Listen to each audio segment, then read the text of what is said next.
Bonsoir à tous, merci d'être avec nous. Je suis en compagnie de Jean-Louis Peyrebrune, qui est le correspondant local des Amis du Monde diplomatique de la Gironde, d'Elisa Périger, qui est journaliste et qui va pouvoir nous détailler son parcours comme sa conception du métier et ses passions journalistiques. Et je suis Julie Calmus, je suis bibliothécaire, je travaille ici. Et donc, nous sommes tous les trois ravis de vous recevoir ce soir.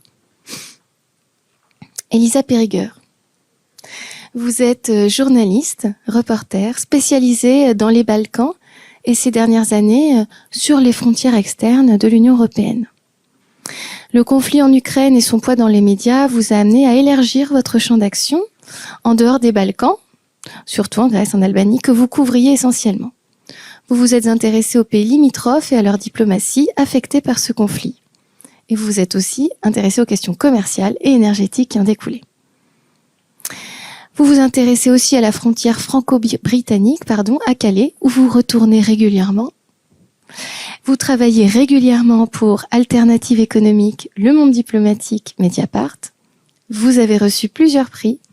Le prix Louise Weiss du journalisme européen en 2015 et en 2017 dans la catégorie reportage, le prix Migration Media Award en 2017 et la bourse du Journalist Fund obtenue en 2020 et en 2021. J'espère que je n'oublie rien et j'en profite pour dire que c'est Monsieur Peyrebrune qui m'a soufflé tout ça. Vous vivez désormais en France après avoir vécu en Grèce. Et vous êtes aussi... Vous n'êtes pas seulement journaliste, vous êtes aussi peintre, car vous peignez ce que vos voyages vous inspirent, révélant ce que les images, les mots ne peuvent pas toujours dire. Elisa Périger, nous sommes donc ravis de vous recevoir. Alors, pardonnez-moi cette introduction un peu longue, mais c'est difficile de recevoir une journaliste sans la citer un peu, sinon ça ne contextualise pas bien. Elisa, vous écrivez des articles longs, fouillés, où la qualité de la narration tient une place importante. Et si vous me l'autorisez, j'aimerais lire un extrait d'un article pour que les personnes présentes puissent comprendre ce que je souhaite dire par là. Vous êtes d'accord ?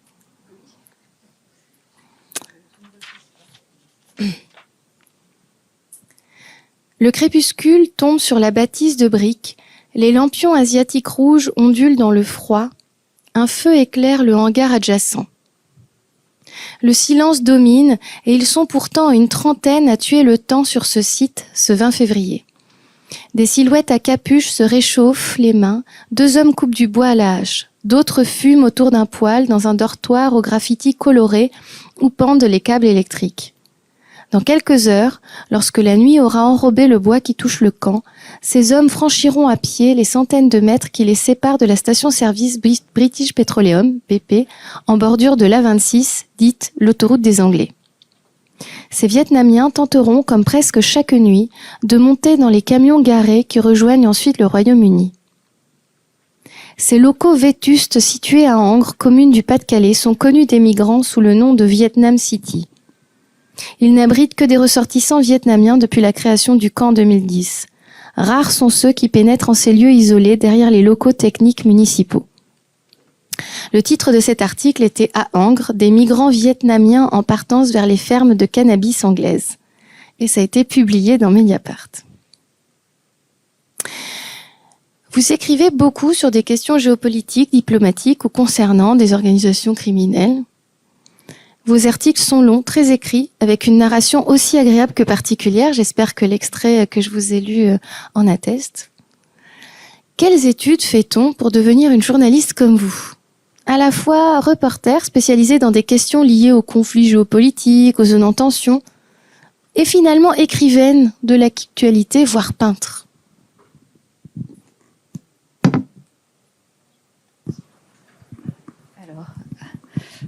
Bonsoir, d'abord. Merci d'être venu. Donc après cette introduction, comment on fait des études de journalisme ? Bon, en France, c'est assez organisé, je dirais. Il y a des écoles reconnues par la profession. Voilà, moi, j'ai un parcours assez classique. J'ai fait une école à Toulouse. de toute façon, c'est vrai que dans ces écoles, on apprend beaucoup les codes, la manière dont fonctionnaient les rédactions, les télévisions, et on s'oriente un petit peu vers le type de médias qu'on va préférer, c'est-à-dire presse écrite. Enfin, à l'époque, parce que moi j'ai fait mon école en 2008 et Internet avait pas du tout le même poids qu'aujourd'hui. Donc moi j'ai appris à écrire sur du papier. Enfin, et voilà, les écoles servent beaucoup à ça. Mais après c'est vrai que la vraie école, c'est toujours d'aller sur le terrain. Après l'école de journalisme, j'ai fait beaucoup de presse locale et après je suis partie en Grèce. Et la rencontre des gens, c'est vraiment ça qui en tout cas m'anime. Et pour moi, la construction d'un article se fait en fonction des rencontres qu'on fait, puisque c'est nos interlocuteurs qui nous racontent ce qui est en train de se passer. C'est-à-dire, c'est pas moi qui l'invente, et en tout cas, moi, c'est mon école, en tout cas, c'était ça. Et puis la Grèce, surtout, a été pour moi très révélatrice. Quand je suis arrivée là-bas en 2012, c'était un pays qui était en crise économique, qui avait tous les lumières, toutes les lumières braquées sur elle. Et pour une jeune journaliste, c'était vraiment une expérience très enrichissante. Donc c'est cette première expérience de journalisme en Grèce qui a tout initié. Mais je comprends qu'elle a fondé, enfin qu'elle a initié un goût pour le journalisme en déplacement. Mais d'où vient ce goût pour la narration aussi? Parce que vos textes sont quand même très écrits. On y voit, enfin moi en tout cas, j'y vois une patte d'auteur. Ah bon. Moi je suis inspirée par les terrains que je vois en fait. J'essaye justement de pas trop faire de lyrisme aussi, parce que c'est un style que j'aime pas trop non plus quand c'est trop lourd, qu'il y a trop d'adjectifs, tout ça. Mais ça, chacun ses goûts. Mais en tout cas, moi j'ai la chance de pouvoir être en mouvement et d'aller sur des territoires qui pour moi sont très inspirants, et notamment les frontières, parce que je travaille énormément sur les frontières européennes, qui pour moi sont des lieux assez fascinants parce que c'est des espèces d'écosystèmes très différents du reste du territoire. Donc j'ai beaucoup travaillé à Calais par exemple, sur la frontière gréco-turque, et là récemment j'étais à la frontière finlando-russe ou russo-finlandaise, je ne sais pas dans quel sens on dit. Et moi c'est des terrains, quand j'arrive, je suis assez fascinée par l'environnement. J'essaye toujours de me questionner sur pourquoi les choses sont là, pourquoi il y a tel trafic, pourquoi il y a telle présence, tels acteurs, et en réalité et je crois que c'est ça qui est intéressant, c'est que j'ai pas vraiment à chercher et à me creuser la tête pour créer des phrases. C'est-à-dire tout est sous mes yeux, et ça demande beaucoup d'observation, mais c'est en ça que les articles que je fais sont aussi pour des médias qui me laissent le temps de travailler et la place pour écrire. Donc j'ai le temps de faire des descriptions ce que j'appelle plus ou moins qualitative, c'est-à-dire essayer de décrire et de mettre le maximum d'informations dans les phrases que je vais faire. Et j'ai la chance de travailler pour Le Monde diplomatique, par exemple, mais aussi pour des titres comme Mediapart ou Géo, qui sont des longs formats, donc j'ai le temps d'écrire. Et c'est vrai que ça change d'autres formats qui vont être plus news, où on nous demande de faire très court, sur une actualité très brute, et où on se penche pas tellement sur le contexte et l'environnement, en tout cas pas trop longuement. Merci. Alors, je profite de cette introduction un peu générale où on aborde le métier de journaliste. Donc, Elisa Périgueur, vous êtes avec nous ce soir. Vous êtes aussi une femme, donc ça nous permettait d'interroger la question du fait d'être une femme dans le journaliste et de la place des femmes dans le journalisme. Donc, ma question est la suivante. Y a-t-il une place pour les femmes journalistes reporters? Est-ce que les discriminations liées au genre sont fréquentes dans ce milieu? Alors, aujourd'hui, il y a beaucoup de femmes qui font ce métier. Je pense que ça a beaucoup évolué, et surtout, ce qui est intéressant, c'est que ça a évolué sur les secteurs à l'intérieur de ce métier. C'est-à-dire, avant, je pense qu'il y avait des secteurs qui étaient un peu plus féminins et d'autres plus masculins. C'est-à-dire, par exemple, les questions diplomatiques, c'était un peu l'apanage des hommes. Et par exemple, les conflits, aujourd'hui, on voit qu'il y a beaucoup de femmes reporters qui vont aussi. Moi, à titre personnel, je me suis jamais vraiment trop posé la question, est-ce que je suis une femme, est-ce que ça change quelque chose dans ma démarche? Mais c'est évident que sur certaines thématiques, ça va jouer un petit peu, alors soit en ma défaveur, soit en ma faveur, parce que ça m'est arrivé plusieurs fois qu'on me parle plus facilement parce que j'étais une femme, et puis peut-être qu'il y a cette idée que voilà, enfin j'ai déjà eu des interlocuteurs qui essayaient de m'impressionner, par exemple, voilà, et qui me parlaient beaucoup, peut-être plus que si j'avais été un homme. Et puis à l'inverse, il y a des zones qui paraissent un peu plus dangereuses, voilà, si on est une femme, il y a des questions qu'on va se poser aussi, peut-être plus est-ce qu'on va rentrer tard toute seule la nuit, aller couvrir des événements très tard. C'est vrai que ça va jouer un petit peu, mais de manière générale, en tout cas moi quand je pars sur n'importe quel terrain, je me pose pas trop la question, et j'ai pas eu de soucis particuliers jusqu'ici. Alors, peut-être une autre manière de te poser une question sur le fait d'être une femme journaliste. Est-ce que le regard d'une femme en tant que reporter sur vos thèmes de prédilection, est-ce que ce regard-là, pour peu qu'un regard de femme existe, hein, ça, ma question est peut-être mal posée, hein, mais est-ce que ça vous semble important ? C'est pareil, je me suis pas tellement, par exemple là les derniers sujets que je viens de faire sur la question c'était à la frontière russo-finlandaise, donc c'est des questions très diplomatiques, ça va être lié à l'entrée du pays dans l'OTAN. Je pense pas avoir un regard qui soit très différent d'un homme sur ces questions-là. Après, je pense que chaque journaliste a un regard particulier, et c'est ça qui fait la richesse aussi des articles qu'on va pouvoir lire. Mais moi, en tout cas, que ce soit sur les questions de l'immigration, des organisations criminelles, de la géopolitique, j'ai pas l'impression d'avoir un regard. Je sais pas trop comment on qualifierait un regard féminin, pas niais ou voilà. Mais en tout cas, je vois pas la différence. Enfin après, moi là je suis en train de m'auto-juger, mais est-ce que quelqu'un qui lirait mon article sans ma signature se dirait nécessairement est-ce que c'est une femme qui l'a écrit ? Je suis pas sûre. Moi je sais pas non plus, mais je trouve intéressant de se poser la question. Mais donc la réponse ce soir est non. Non mais ouais, je ne pense pas, mais faudrait essayer, faudrait faire le test. Faudra inviter un sociologue spécialiste de la question, il pourra nous dire. Donc vous partez vivre sur des zones de tension. Vous avez par exemple vécu quelques mois à Calais en 2016. C'est pas une zone de conflit, mais c'est une zone de tension où les tensions sont palpables, et les problèmes, les conflits rencontrés là sont vraiment importants et ont un impact très fort sur les personnes qui y vivent. Est-ce que vous me permettez de lire un autre extrait ? Oui, je vous permets. En cette fin novembre, la lune éclaire la mer froide le long du littoral qui s'étire entre Boulogne-sur-Mer et Dunkerque. De petits groupes de 5 à 10 hommes, accompagnés de femmes et parfois d'enfants, se faufilent vers ces plages désertes, les criques isolés au pied des falaises vertigineuses battues par les vagues à marée haute. Ce sont des migrants, des Iraniens. Transis, ils embarquent sur de frêles esquifs, des bateaux de pêche ou semi-rigides et voguent vers le large sur les courants du détroit du Pas-de-Calais qui sépare la mer du Nord de la Manche.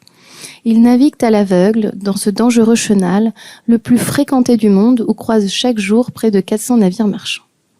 Cap sur un avenir meilleur, cap sur le sud-est de l'Angleterre, dont on aperçoit par beau temps la côte en roche couleur craie à 40 km.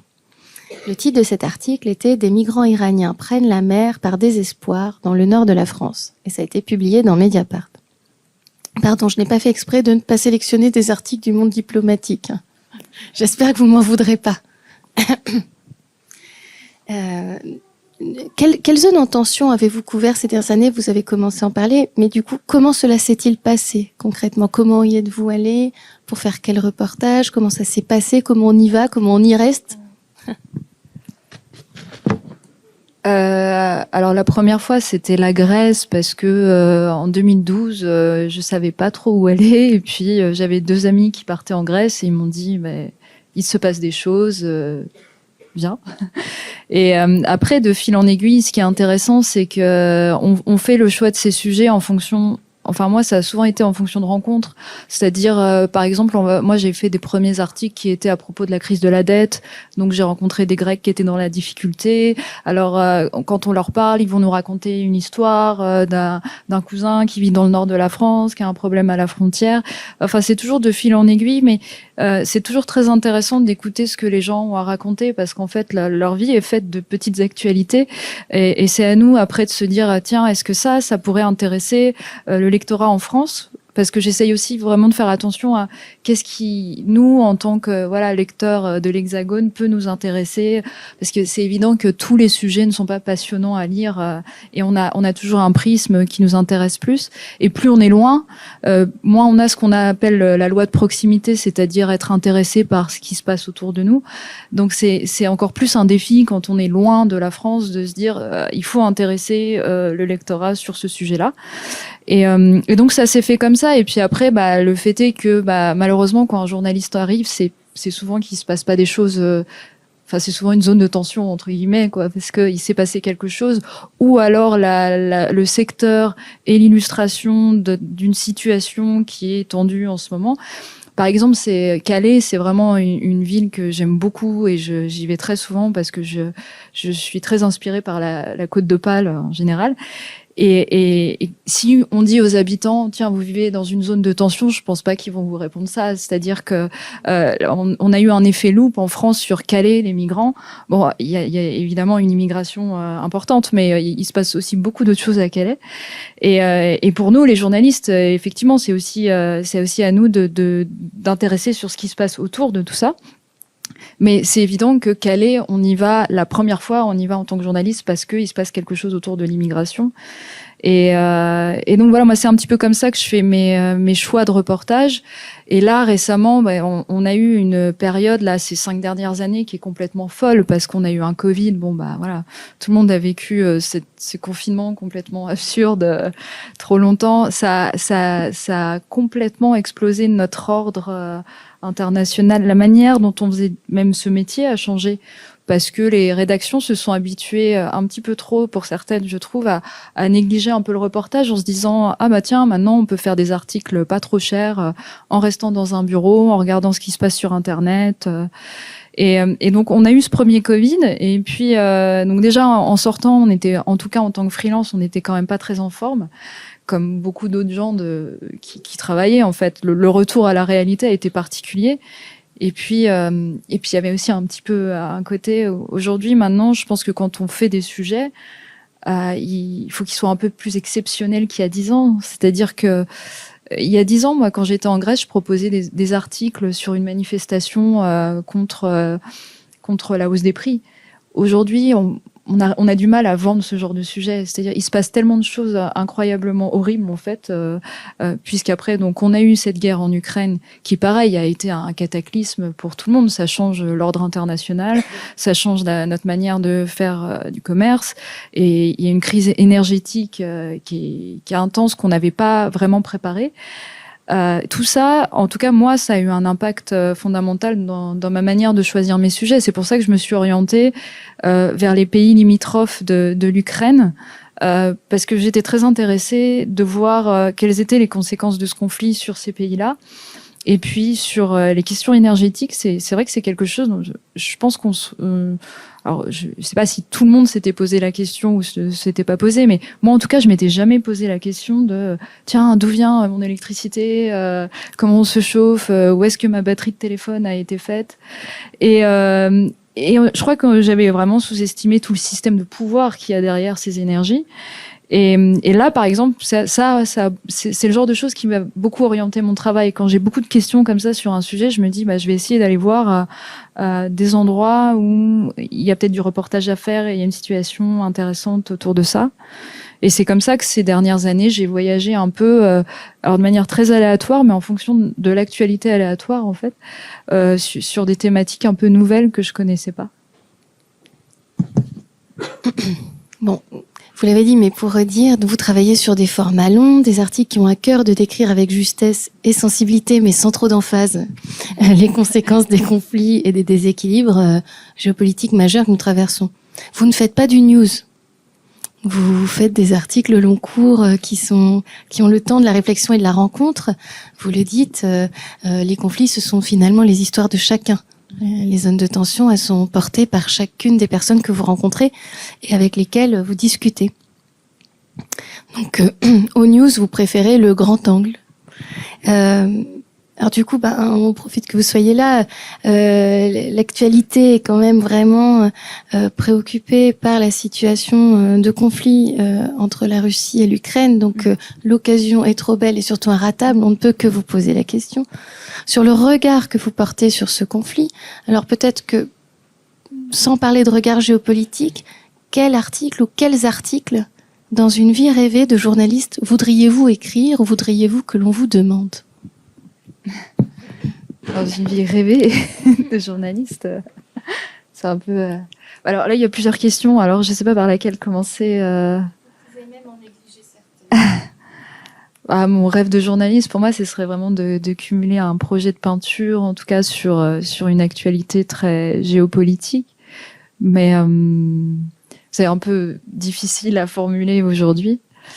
Et pour la question de l'introduction était intéressante sur le news, le pas news, le format long.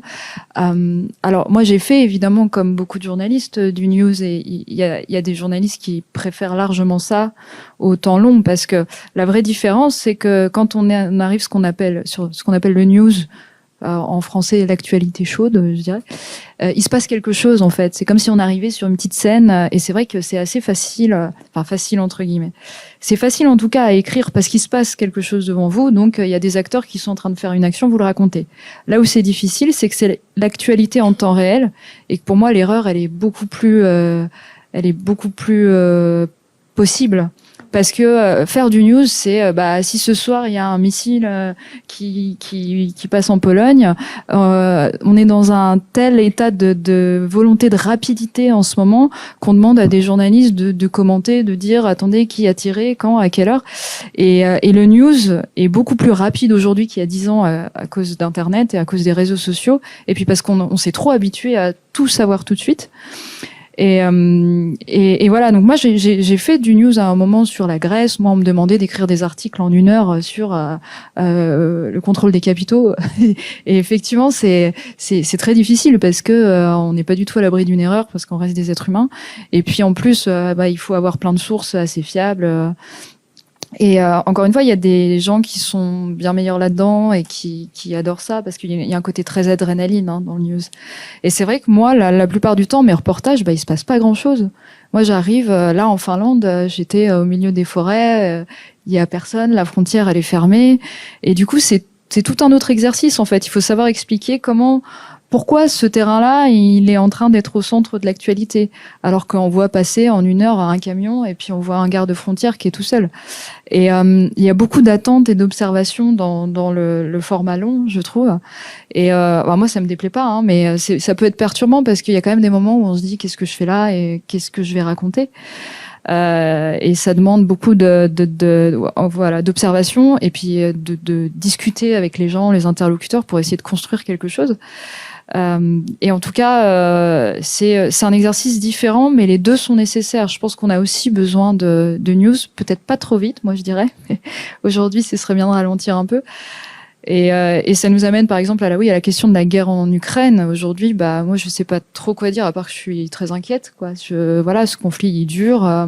On voit bien qu'il y a des évolutions tous les jours. On sait pas trop où ça va. Et moi, je ne suis jamais allée en Ukraine et ça me fait peur. Je couvre juste les pays limitrophes parce que ça m'intéresse aussi d'aller dans les pays un peu plus de plus petite taille en fait. J'aime beaucoup ça, qui sont moins dans les feux de l'actualité. Mais je peux pas du tout prédire ce qui va arriver. Je pense qu'on ne sait pas, mais en tout cas, c'est très inquiétant quoi ce conflit ukrainien. Je sais pas trop quoi dire d'autre.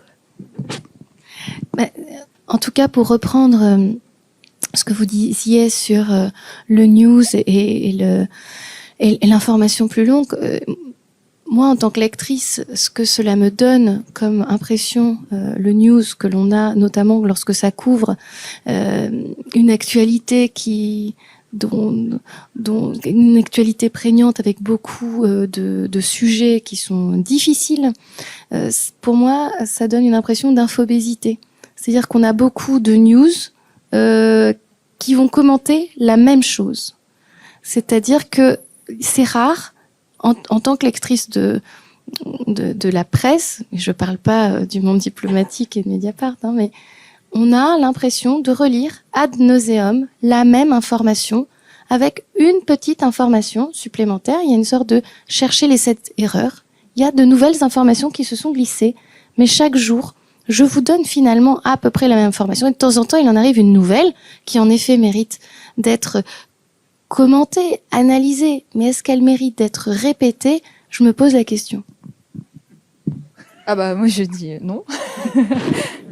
Mais je pense que tout ça est aussi la conséquence d'une grosse crise de la presse et du lectorat, parce que de toute façon l'un va avec l'autre. Moi je pense que d'un côté comme de l'autre, c'est pas qu'il y a un désintérêt des citoyens, c'est pas ça. Moi je pense pas. Je pense qu'aujourd'hui on vit dans un, encore une fois, c'est ce qui s'est passé les 10 dernières années en termes d'évolution d'information, de sources d'information, c'est colossal en fait. Si on fait moi je me souviens vraiment des débuts en 2010 où quand j'ai commencé à faire du journalisme, ça paraissait quand même beaucoup plus simple.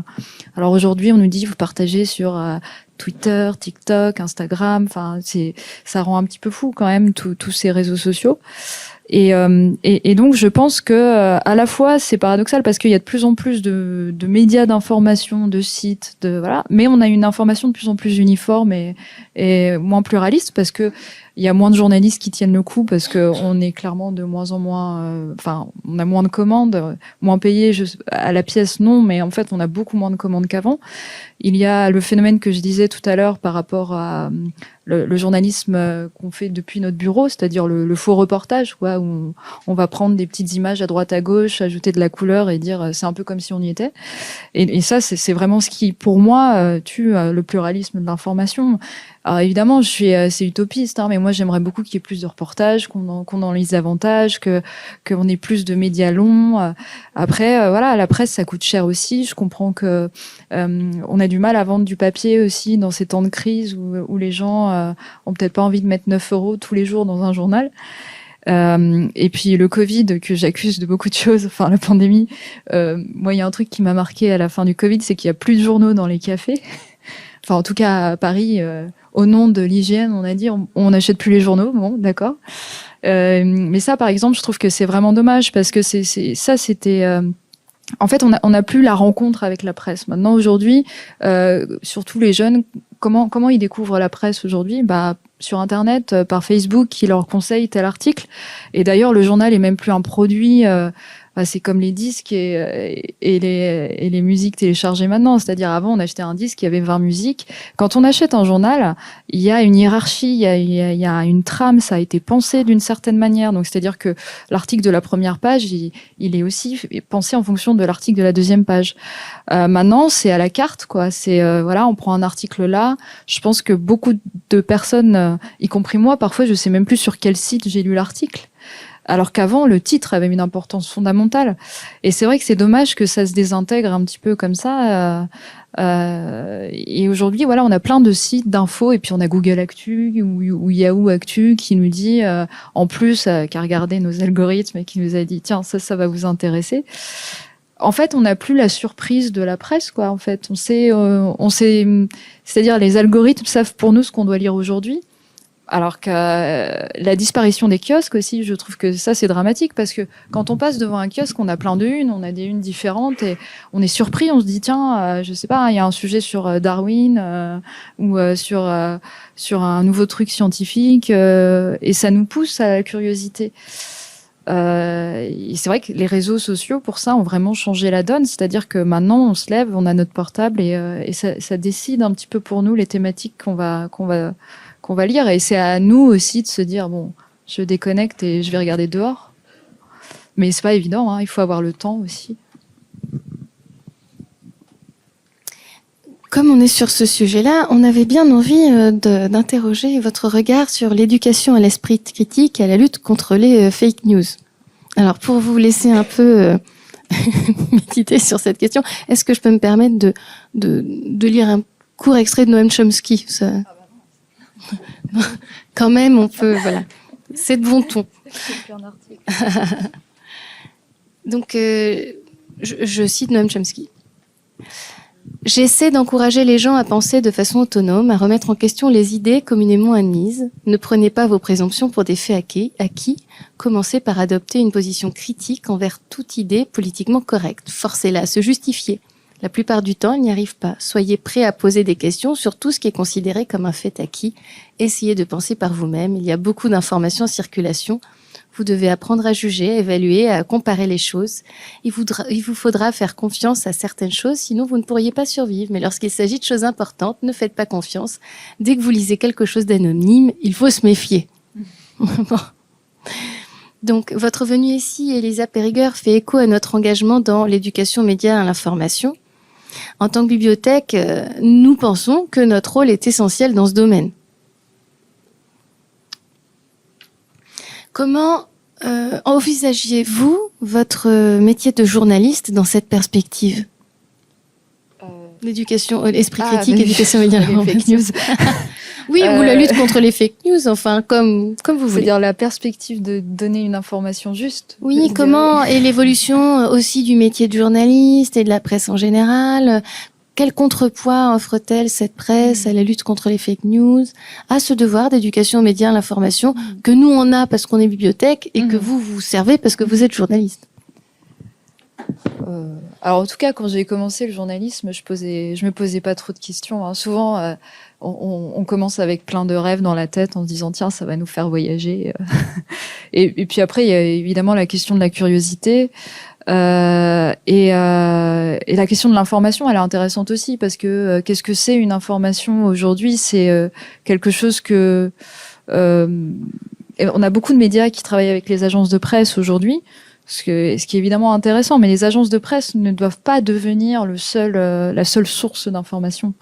Et moi, j'aime vraiment beaucoup travailler sans agence de presse et aller toute seule quelque part et me dire la moindre chose que je vais découvrir est quelque chose qui émane du terrain en fait, et pas quelque chose que j'ai lu sur un site français à Paris. Alors évidemment, c'est parce que j'ai le temps de le faire. Hein. Quand on n'a pas le temps, on va tout de suite sur l'AFP ou l'agence France Presse qui nous donne des informations.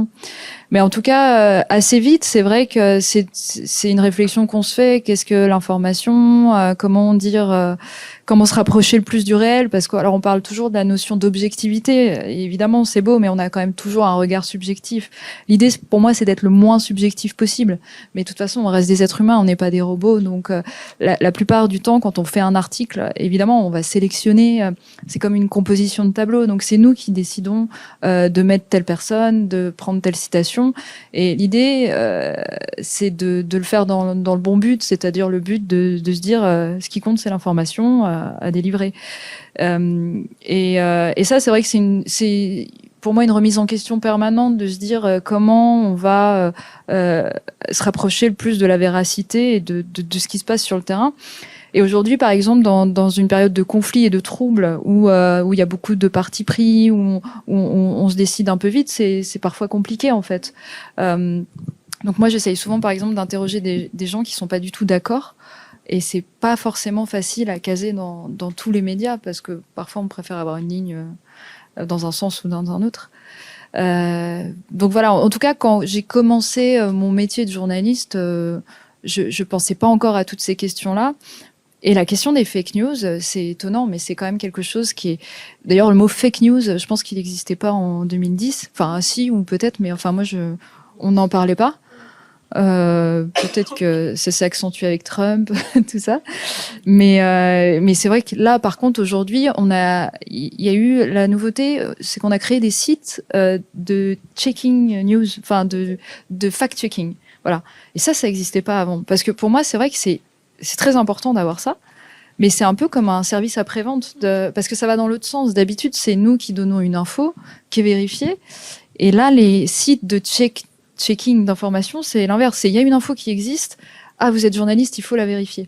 Et c'est vrai que c'est totalement nouveau, mais ça dénote vraiment l'inquiétude qu'il y a par rapport aux fake news et par rapport à, encore une fois, les réseaux sociaux qui vraiment sont des menaces à la réalité, en fait, parce que on voit très bien que ça peut aller très vite, hein, une fausse information, une fausse déclaration.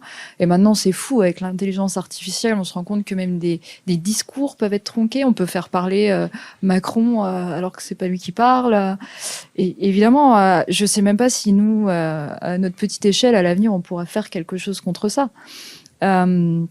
Donc en tout cas, aujourd'hui on est dans un défi encore plus grand, oui, je pense, par rapport à ça, aux fake news et aussi, alors ça c'était un autre point que je voulais souligner, c'est la communication institutionnelle aussi pour moi est devenue extrêmement différente. Je veux dire par là que le Covid, encore une fois, a changé beaucoup de choses. Pendant le Covid, il y a eu moi quelque chose qui m'a vraiment marqué sur l'information, c'est que d'un seul coup, nous les journalistes, on pouvait plus sortir. Donc on nous a dit vous faites votre métier depuis chez vous, voilà. Donc notre source d'information à tous c'était quand même le président de la République. Et il nous disait qu'il y avait pas de masque, il nous disait qu'il fallait rester à la maison, tout ça. Alors nous on arrivait à sortir, hein, on avait des dérogations, mais franchement on pouvait pas aller très loin. Et puis il y avait personne, donc on pouvait parler à personne, c'était un petit peu bizarre. Mais à partir de ce moment-là, je pense que les gouvernements, pas seulement le gouvernement français, hein, moi j'étais aussi en Grèce à ce moment-là. Ils ont pu quand même bénéficier d'une tribune qu'ils n'avaient pas avant, et ils se sont extrêmement perfectionnés sur la communication.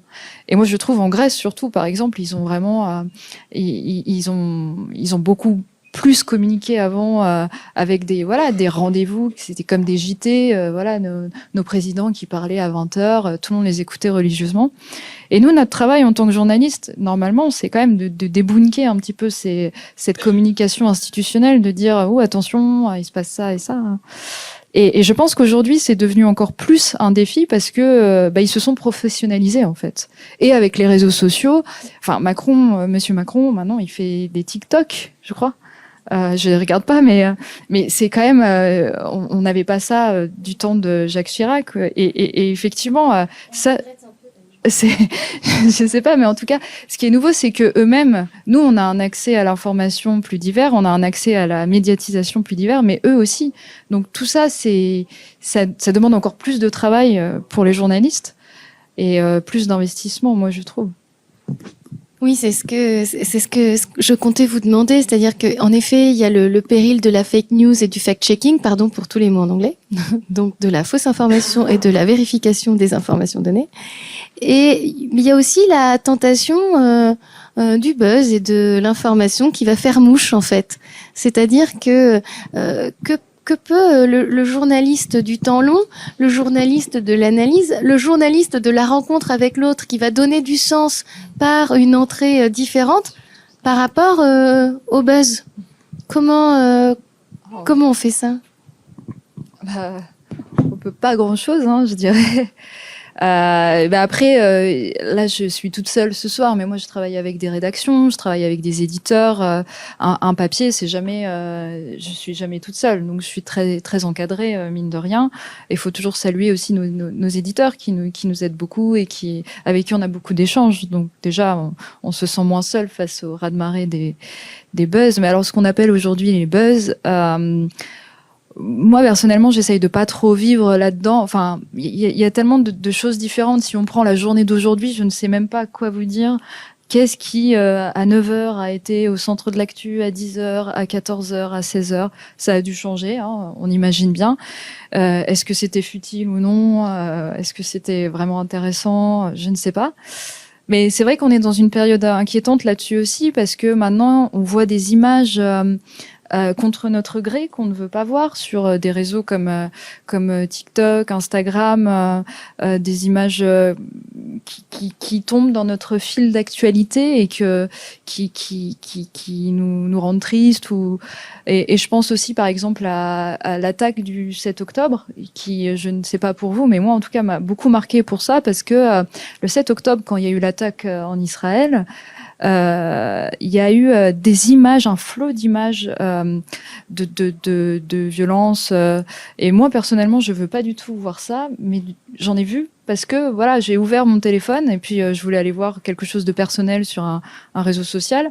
Et maintenant, tout se mélange. Donc, entre de story de plage, on a une image d'Israël qui nous tombe dessus. Et il y a plus de filtre. Et les réseaux sociaux aujourd'hui, maintenant, malheureusement, ne font plus le rôle de garde-fou en fait que nous on fait dans les rédactions. Parce que dans les rédactions avec lesquelles je travaille, il y a eu beaucoup de réflexions sur l'image. Qu'est-ce qu'on montre, qu'est-ce qu'on montre pas, qu'est-ce qui est utile au débat, qu'est-ce qui va provoquer des rumeurs. Et évidemment que des réseaux comme TikTok, Instagram, Facebook le font pas parce que ça va à l'encontre de leur popularité. Mais ça, moi, je trouve que c'est quelque chose qui est très perturbant dans notre métier de tous les jours. Comment nous intéresser, par exemple, en plus quand on fait que de l'écrit, par rapport à une vidéo qui effectivement attire le voyeurisme parce qu'elle est dure, mais en même temps elle est tellement horrible qu'on la regarde quand même. Enfin, c'est vrai que c'est très compliqué et je dirais on peut rien faire par rapport au buzz, en tout cas tout seul. Mais je pense que les rédactions, on a quand même en France des grands médias encore, enfin qui sont pas rachetés, mais enfin faut faire très attention. Mais on a, par rapport à d'autres pays où je voyage, on a quand même une presse qui a encore du poids et il y a encore des règles de déontologie, il y a encore des règles contre la diffamation. Voilà. Je pense que les rédactions, elles ont encore les moyens aujourd'hui d'essayer. Elles pourront pas empêcher les réseaux sociaux de gagner, en gros. Mais on peut essayer de contrebalancer, quoi, et de dire attention, il y a une information qui existe. Ça, ce que vous voyez, c'est pas de l'information, c'est juste des données brutes jetées comme ça sur les réseaux sociaux. Je sais pas si c'est clair. Oui, c'est clair, mais c'est vrai que ces grands journaux indépendants pour lesquels vous écrivez, bon, Le Monde diplomatique, Mediapart, je crois Alternative, non, qu'est-ce que Alternative économique, oui, j'ai eu un doute à un moment. Mais quel est leur public? C'est-à-dire que qui sont les lecteurs de ces journaux-là? Et aujourd'hui, la bataille est-elle perdue? Ah bah... Alors, je sais pas si on va bien finir la conférence. Alors c'est bien si vous répondez non, mais il y a un apéro après, parce que franchement. Alors, la bataille n'est pas perdue, je dirais. C'est une bataille, donc c'est compliqué de fait. Aujourd'hui, qui lit les journaux dans lesquels je travaille? En fait, je travaille pour beaucoup de journaux différents, donc, mais quand même, on peut pas dire que parce que souvent on s'attaque un peu aux jeunes en disant ils lisent plus, ils s'informent plus. C'est pas vrai. En fait, je pense qu'ils s'informent beaucoup, mais qu'ils ont beaucoup de canaux d'information qui certains sont fiables, d'autres non, et c'est pas du tout perdu. En revanche, je me permets juste. C'est bon. Bonsoir. La bibliothèque va fermer ses portes dans 15 minutes. Merci de penser à enregistrer vos prêts avant votre départ. J'en profite pour dire que nous, on a le droit de rester plus longtemps. J'aurais dû abréger en disant la bataille est perdue. Bon, la bataille est perdue, ouais, du coup, tant pis, on y va. C'est-à-dire que si on cite Pierre Bourdieu, la jeunesse n'existe pas, donc tout ça n'est qu'un prisme social. Donc sans doute que parmi les jeunes, il y a ceux qui s'informent, ceux qui s'informent pas. Il y a peut-être la segmentation sociale et culturelle à l'œuvre ici aussi. Oui, il y a des jeunes en plus dans le public qui sont là, qui écoutent et qui... peut-être de force. Non, mais ce que je veux dire, c'est que aujourd'hui, c'est un peu l'argument facile de oui, on a une crise de la presse, la jeunesse ne s'y intéresse plus. Mais encore une fois, moi, je pense que les jeunes, ils s'informent beaucoup et que par rapport à nous, quand on était jeunes, ils ont exactement la même soif de curiosité. Et il n'y a pas un changement générationnel qui fait qu'il y aurait un désintérêt. Par contre, c'est vrai que c'est très difficile, je pense, de se retrouver dans cette marée de infobésité, c'était un bon terme, je trouve, infobésité. Et c'est vrai que c'est un gros défi. Les rédactions travaillent beaucoup dessus pour essayer de faire des formats qui vont être plus interactifs aussi, parce que c'est vrai que moi, c'est quelque chose que j'aime beaucoup, lire un journal avec mon café, pardon. Mais c'est quelque chose, si on n'est pas habitué et si on n'a pas le temps, parce que moi je prends le temps, mais il faut trouver un autre moyen en fait de créer la rencontre entre l'information et le lecteur en fait. Mais les journaux, ils travaillent. Il y a, on le voit par exemple, un média comme Le Monde, il essaye, il fait des contenus sur plein de réseaux sociaux différents. Parce que les réseaux sociaux, c'est malheureusement, j'ai envie de dire, juste pour ceux qui les détiennent, mais c'est un peu comme des mini-kiosques, en fait, mini-kiosques à journaux, quoi. Donc, il faut absolument miser là-dessus, c'est les nouvelles vitrines. Et il y a beaucoup de travail qui est fait. Après, si on prend un journal comme Le Monde diplomatique, c'est un petit peu différent parce qu'il a une base de lecteurs qui est stable, qui est la même, ça continue. Et on a moins besoin, je dirais, au Monde diplomatique de se diversifier sur le contenu pour attirer le lecteur, parce que ce qui a toujours attiré au Monde diplomatique, c'est la longueur des papiers, l'analyse différente, l'idée d'analyser les angles morts comme d'autres journaux ne le font pas. Mais en tout cas, pour les médias un peu plus news, c'est vrai que c'est un réel défi de se dire comment on va intéresser et quels vont être nos nouveaux contenus. Mais la bataille n'est pas perdue, je dirais. Ouf, merci Elisa. Alors si Trump revient, je sais pas, mais... oui, c'est vrai que... Est-ce qu'on a encore un peu de temps pour une ou deux questions? Oui. Alors, moi, je vais rebondir sur toute autre chose. Donc, comme la bataille n'est pas perdue et qu'on respire, tout va bien. Alors, vous disiez que pour l'attaque du 7 octobre, vous aviez reçu toutes ces images qui vous avaient fait peur et que vous ne vouliez pas revoir. Pourtant, vous allez bien dans des zones de tension où même si ce n'est pas au cœur du conflit, c'est quand même des zones dans lesquelles le climat est difficile. Alors, comment vous y vivez dans ces zones? Comment vous y allez? Comment vous y restez? Comment vous gérez votre inquiétude, peut-être celle de vos proches? Et du coup, est-ce qu'il est encore plus difficile quand on est une femme d'y être dans ces zones de tension ou pas? Là, je reviens à ce que je disais tout à l'heure. C'est quand même les zones où je vais. Moi, il n'y a pas d'action, donc il n'y a pas un blindé russe qui arrive quand j'arrive à la frontière finlandaise.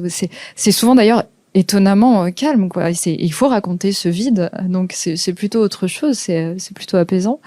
Mais j'ai jamais j'ai vu, oui, quand je faisais un peu plus d'actualité, moi, ce qui m'avait beaucoup marqué, par exemple, c'était l'évacuation de la jungle de Calais à laquelle j'avais assisté, des scènes que j'ai vues dans la jungle qui étaient pas faciles.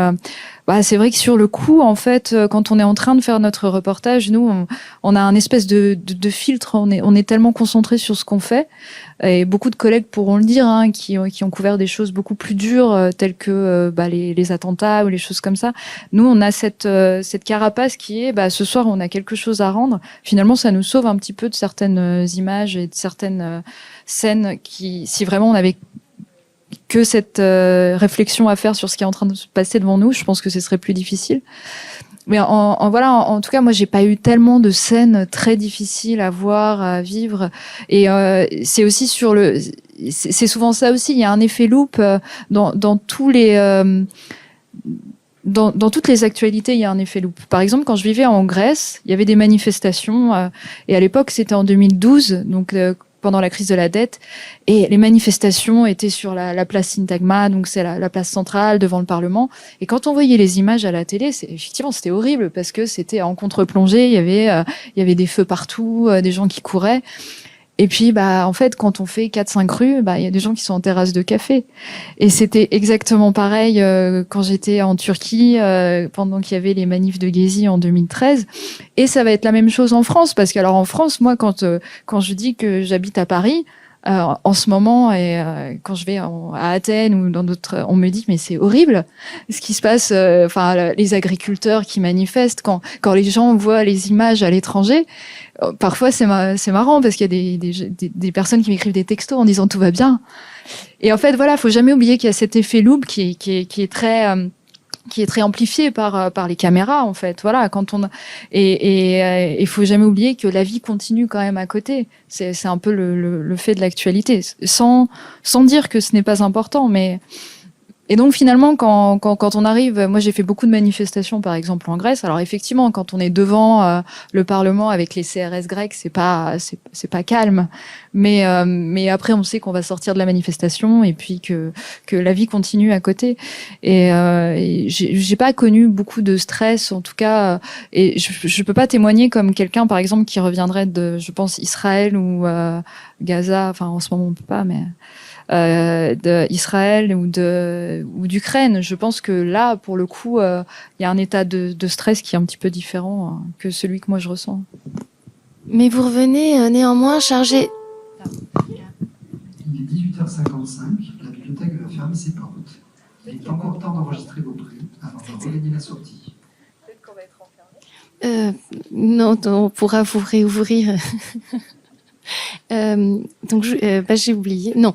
Oui, donc vous revenez néanmoins chargé des histoires que vous collectez et que vous raconterez. Et ça laisse forcément une trace, si ce n'est émotionnelle, au moins cognitive. Enfin, il y a aussi une transmission dont vous prenez la charge quand vous écrivez vos articles. Et j'imagine que ça ne laisse pas complètement neutre. Il faut quand même en revenir de ces histoires qui sont difficiles. Quand vous racontez ces migrations de Calais en Grande-Bretagne, ce sont des migrations qui ont un impact terrible sur les vies que vous prenez le temps d'observer et j'imagine que ça a un impact sur votre vie aussi. Mais je me figure peut-être quelque chose de faux, mais je ne le crois pas quand on lit vraiment la précision et la délicatesse des termes que vous employez. Je crois qu'il y a une part de ces tensions-là que vous emmenez avec vous, même si c'est pas une zone de tension, il y a cette tension vécue. Je ne sais pas. Et c'est évident qu'on revient pas de vacances aux Baléares quand on revient d'un reportage en général, parce que en fait, les derniers reportages que j'ai faits, par exemple, sur les zones de tension, c'est surtout quand je reviens, je suis très immergée. En fait, j'ai le cerveau qui bouillonne et moi, je vais m'isoler pendant une semaine pour écrire et je vais beaucoup écrire plein de fois. Plein de versions de mes articles et c'est en ça que il y a pas de déconnexion effectivement, c'est pas tiens j'ai pris l'avion de Helsinki, je suis rentrée à Paris et c'est fini, je reprends ma vie normale. Mais comme je suis souvent en mouvement, moi j'ai une organisation qui est spécifique. Je pense que d'autres journalistes fonctionnent différemment, mais bon moi quand je reviens, il me faut quand même une bonne semaine avant d'écrire l'article. Et puis après, une fois que l'article est publié, que je l'ai envoyé aux interlocuteurs que j'ai rencontrés, là, je commence à me déconnecter du sujet. Encore une fois, comme je fais pas d'actualité, moi, j'ai pas ce stress que certains collègues vont avoir sur des suivis, où, par exemple, ils vont avoir du mal à partir en vacances en se disant, mais s'il se passe quelque chose et que j'y suis pas, je suis dans une faute professionnelle presque. Moi, j'ai pas ça parce que je pars sur des sujets où une fois que j'ai fait l'article, tout est un petit peu dit sur la question que je devais traiter. Et moi, j'ai pas trop de problème à déconnecter de mon travail. Alors après, j'ai un peu du mal à déconnecter l'actualité en général et la peinture va m'aider à me couper. Mais j'ai pas de problème à passer à un autre reportage, même si j'aime beaucoup revenir sur les mêmes lieux. Ça, c'est quelque chose auquel je tiens. Déjà par respect aussi pour l'histoire de ce que j'ai raconté, j'aime bien retourner au même endroit plusieurs fois pour me dire j'ai compris ce qui se passait, enfin en tout cas j'ai essayé de comprendre ce qui se passait. Voilà, mais en tout cas moi j'ai pas même si je reviens avec un peu de tension, j'ai pas trop de tension. Voilà, je sais pas si je le dis bien. Alors, j'ai une dernière question pour vous, Elisa. Donc vous écrivez, vous peignez. Vous allez en voyage de reportage et comment vous ramenez la matière que vous allez écrire, peindre? Prenez des notes, vous enregistrez des ambiances sonores, vous notez sur votre ordinateur? Alors j'ai plutôt un carnet de notes parce que l'ordinateur c'est dur à sortir, surtout quand il faisait -9 en Finlande. Oui, moi je prends des notes en fait. Enfin, j'ai un carnet de notes, un stylo. Alors après, maintenant, ce qui est bien, c'est les smartphones. Ça a quand même changé nos vies parce que moi, je prends énormément de photos absolument inintéressantes pour le reste du monde, mais pour moi, c'est très important. Je vais prendre des petits détails. Mais vraiment des petits détails. Ça peut être la tasse à café de l'interlocuteur que j'ai interrogé, mais parce que pour moi, ça va être quelque chose que je vais vouloir intégrer dans l'article. Et c'est vrai, par contre, je reviens avec énormément de petites photos sans intérêt qu'il faut que j'efface après. Beaucoup de carnets. Moi, j'ai beaucoup de carnets et puis un peu de croquis, oui aussi, parce que je fais du dessin. Donc maintenant, j'essaye de prendre un peu de temps pour dessiner ce que je vois.